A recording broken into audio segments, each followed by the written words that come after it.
Welcome back to my channel. আজকে আমরা বানাবো হচ্ছে একটা লোটাসের মতো দেখতে একটা প্রদীপ। আবার কোনটা দিয়ে জানো? চামচ দিয়ে। তো দেখ, তো পুজো চলেই আসছে, কিছুদিন পরই পুজো।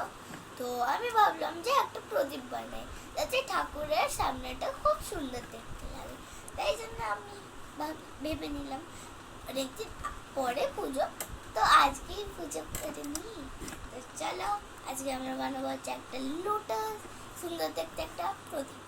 তো চলো তাহলে শুরু করে যাক। আমরা চামচগুলো কেটে নিয়েছি, আর আমরা একটা পিচবোর্ড নিয়েছি। সেখানে আমি ড্রয়িং পেপারের সঙ্গে পিচবোর্ডটাকে আটকে নিয়েছি। পিচবোর্ডটাকে আমি একটু গোল্ডেন কালার করে নেব। আমি পিচবোর্ডটা গোল্ডেন কালার করে নিয়েছি। এবার চামচগুলো গোল্ডেন কালার করে নেব। চামচগুলোকে গোল্ডেন কালার করে নিয়েছি। গ্লু দিয়ে এই চামচগুলোকে পিচবোর্ডের চারিদিকে আটকে নেব। আমি আরেকটা লেয়ার দিয়ে দেবো। এটা আগানো হয়ে গেছে। এবার আমি পেছনে উল্টো উল্টো করে আরেকটা লেয়ার লাগাবো।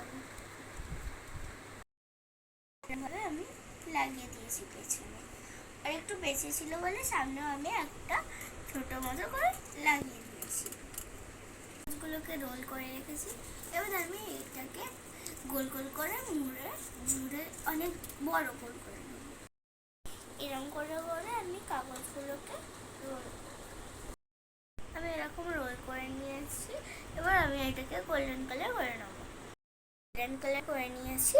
আমি একটা পিচবোর্ড ছিল, পিচবোর্ডটাকে রোল করে না গোল্ডেন কালার করে দিয়েছি। এই রোলটাকে আমি এর ভেতরে চিপকে দেব। আমি এটা লাগিয়ে নিয়েছি। এবার এই পদ্ম ফুলটাকে আমি মাথায় চিপকে দেব। পদ্ম ফুলটা রেডি হয়ে গেছে।